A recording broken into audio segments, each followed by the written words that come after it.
Hello everyone, welcome to Sai మనూస్ channel. ఈ రోజు మన రెసిపీ వచ్చేసి పరాటా అండి. పరాటా లేదా నూల్ పరాటా అంటారు.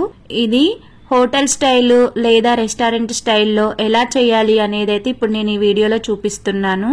ఇక్కడ మైదా తీసుకోవాలండి 250 గ్రామ్స్ లేదా పావు కేజీ. తర్వాత కొంచెం సాల్ట్ యాడ్ చేసుకోవాలి. ఆ తర్వాత కొంచెం షుగర్ వేసుకోవాలండి. ఈ షుగర్ ఎందుకు వేస్తామంటే మనము కలర్ రావడానికి అన్నమాట. ఆ రోటీ తయారు చేసిన తర్వాత కలర్ రావడం కోసం అని చెప్పేసి మనం షుగర్ అనేది యాడ్ చేయాలి. కొంచెం ఆయిల్ పోసుకున్న తర్వాత పిండిని మంచిగా ఒకసారి ఈ మూడు కలిసే విధంగా కలిపేసుకోవాలండి. ఆ తర్వాత వాటర్ యాడ్ చేసుకోవాలి. యాడ్ చేసుకుంటూ కొంచెం కొంచెంగా పిండి అనేది మొత్తం కలిపేసుకోవాలి. ఇక్కడ వీడియోలో చూస్తున్నారు కదా, సేమ్ యాజ్ టీజ్ గా అలానే చేసుకోవాలండి.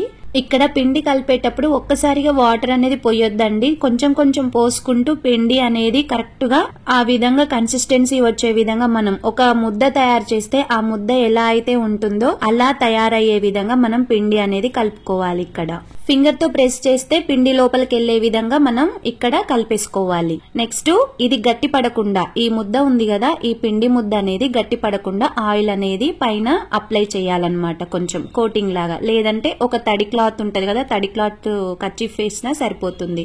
ఆఫ్టర్ 1 అవర్ తర్వాత ఈ పిండి అంతా నానిపోతుంది. నానబెట్టిన తర్వాత మనమైతే ఈ విధంగా అయితే తీసుకొని మంచిగా దాన్ని కలిపేసుకోవాలి. ఒకసారి కలిపిన తర్వాత కావలసిన సైజు లో మనమైతే ఈ పిండి ముద్దలు అనేది తీసుకోవాలన్నమాట. ఎంత సైజు కావాలి అనేది అని బట్టి తీసుకోవాలి. ఇక్కడ వీడియోలో చూస్తున్న విధంగా చేసేసుకోవాలండి. స్మూత్ గా రౌండ్ గా బాల్స్ వచ్చే విధంగా చేసేసుకోవాలి. ఇక్కడ ఇప్పుడు చపాతీస్ చేయాలండి. చపాతీస్ టైప్ చేయాలన్నమాట. ఇక్కడ చపాతీ చేసేది ఒక ప్లేట్ ఉంటది కదా, నేనైతే అది బయట కొన్నానండి. సో ఈ విధంగా ఆయిల్ వేసిన తర్వాత ఆ ప్లేట్ మీద ఈ పిండి ముద్ద పెట్టేసుకొని మంచిగా దాన్ని అయితే మొత్తం ఈక్వల్ గా పల్చగా వచ్చే విధంగా చేసుకోవాలి. ఇక్కడ ఈ విధంగా అయితే తాల్చాలండి. తాల్చాలంటారో ఏమంటారో తెలీదు, మీకైతే అర్థమవుతుంది కదా వీడియో చూస్తుంటే. ఈ విధంగా అయితే మనం షేప్ వచ్చే విధంగా చేసేసుకోవాలి. పల్చగా రావాలండి. సో దాని వెడల్పు అంతా మనకు ప్లేట్ ఎంత వరకు ఉందో అంతవరకు వచ్చే విధంగా చేసేసుకోవాలి. కొంచెం పెద్ద ముద్దలు పెట్టుకుంటే ఇంకొంచెం పెద్దగా వస్తుంది, చిన్న ముద్దలు పెట్టుకుంటే ఇంకొంచెం చిన్నగా వస్తుంది. నేనైతే నా ప్లేట్కు సరిపోయేంతగా నేను చేసి చూపిస్తున్నాను. ఇక్కడ ఈ విధంగా మనమైతే చాక్ తీసుకొని మంచిగా రిబ్బన్స్ టైప్ కట్ చేసుకోవాలండి. నూల్ పరాటా అంటే అదే కదా, పరాటా లేదా నూల్ పరాటా. ఇది నార్త్ ఇండియన్ స్టైల్ స్పెషల్ అన్నమాట. చాలా ఎక్కువగా తింటారు అటు సైడ్ అయితే, మనం తక్కువగా తింటామండి. సో ఈ సింపుల్ గా ఇంట్లోనే ఎలా చేసుకోవచ్చు అనేది మాత్రం నేను ఈ రెసిపీ ఇలా చేసి చూపిస్తున్నాను. చపాతీ అంతా ఇలా స్ట్రైట్ గా కట్ చేసిన తర్వాత రిబ్బన్స్ టైప్ ఉన్నది కదా, మొత్తం దాన్ని ఈ విధంగా చూస్తున్నట్టుగా తీసేసుకోవాలి. వీడియోలో చూపిస్తున్నాను కదా, అలా తీసేసిన తర్వాత మొత్తం ఒక దగ్గరికి అనేసి ఈ విధంగా చుట్టేసుకోవాలండి. ఆ ముద్దలాగా మళ్ళీ చుట్టేసుకోవాలి. మరి ముద్దలాగా అంటే దగ్గరికి కాదు, ఇక్కడ వీడియోలో చూస్తున్నట్టు యాజ్ టీజ్ గా పర్ఫెక్ట్ గా అలాగే దింపేయాలి. సో ఇలా చేసిన తర్వాత మళ్ళా మనము చపాతీ చేసేది ఉంది కదా, దాంతో పామాలన్నమాట ఈ విధంగా. సో మనకు కావాల్సిన షేపు సైజు ఇక్కడికి వచ్చే వరకు మనం ఈ విధంగా అయితే చేస్తూ ఉండాలి. అంటే మనకి ఎంత పెద్దగా కావాలి పరాటా అనే దాన్ని బట్టి చేసుకోవాలి. చూడండి ఇక్కడ వీడియోలో సేమ్ యాజ్ టీజ్ గా దింపేయాలి. నేను ఇక్కడ ఒకటి చెప్పడం మర్చిపోయానండి. ఇందాక షుగర్ వేసుకుంటే కలర్ వస్తుందని చెప్పాను కదా, కలర్ అంటే బ్రౌన్ కలర్ లేదా రెడ్ కలర్ పరోటా అనేది మంచిగా ఫ్రై అయిన తర్వాత వస్తుంది అనమాట. ఆ విధంగా కలర్ రావాలి అంటే షుగర్ అనేది యాడ్ చేయాలి. ఇది ఆప్షనల్ అండి, ఇష్టం ఉంటే వేసుకోవచ్చు, లేకుంటే స్కిప్ చేసేసుకోవచ్చు అండి షుగర్ అనేది. సేమ్ యాజ్ టీజ్ గా రిమైనింగ్ పరాటాస్ కూడా ఈ విధంగానే చేయాలండి.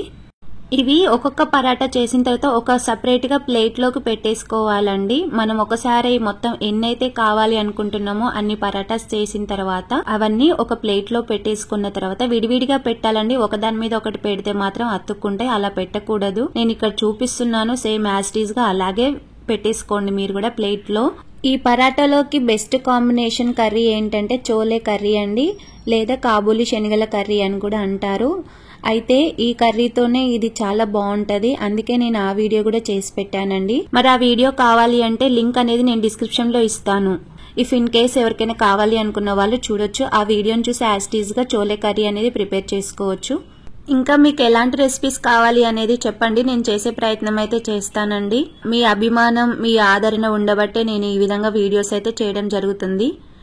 Thank you so much for everyone అండి. మీరు చూసి నా వీడియోస్ని సపోర్ట్ చేసిన ప్రతి ఒక్కరికి కూడా, నా ఛానల్ని సపోర్ట్ చేసే ప్రతి ఒక్కరికి కూడా నేను ధన్యవాదాలు తెలుపుకుంటున్నాను.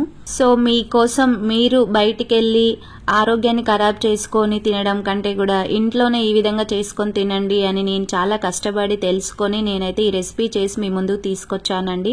ఎందుకంటే ఈ రోజులలో ఆరోగ్యం ఎంత బాగుంటుంది అనేది మీరు చూస్తున్నారు కదండి. అలాంటి ఆరోగ్యాన్ని మరి మనం కాపాడుకోవాలి కదా, అది మన చేతిలోనే ఉంది ఆ బాధ్యత కూడా.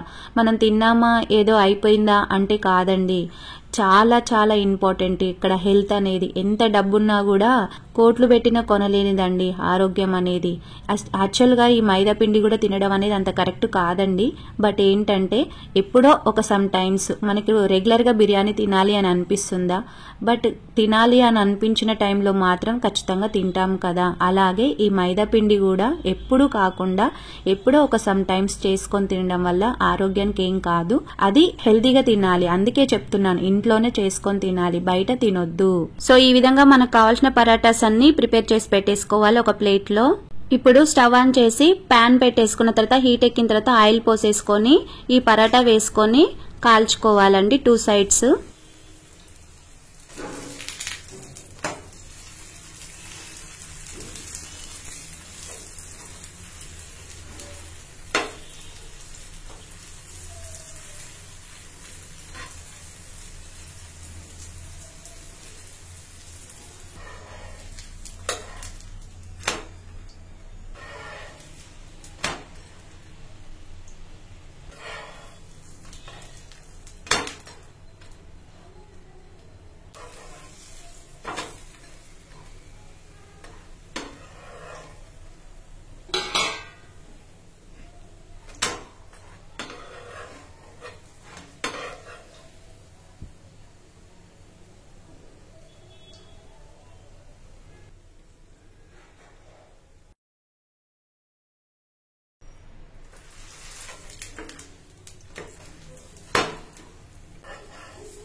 ఇక్కడ వీడియోలో చూసారు కదా, సేమ్ అలాగే సైడ్ బై సైడ్ పరాటాని తిప్పుకుంటూ గోల్డెన్ కలర్ లేదా బ్రౌన్ కలర్ వచ్చే విధంగా మనమైతే పరాటాని ఫ్రై చేసుకోవాలండి. మంచిగా సిమ్లో పెట్టి కాల్చుకోవాలండి, ఎందుకంటే హై ఫ్లేమ్ పెడితే లోపల పిండి అనేది ఉడకదు. సో మీకు అర్థమైంది అనుకుంటున్నా, నేను యాజ్ టీజ్ గా చూపించాను.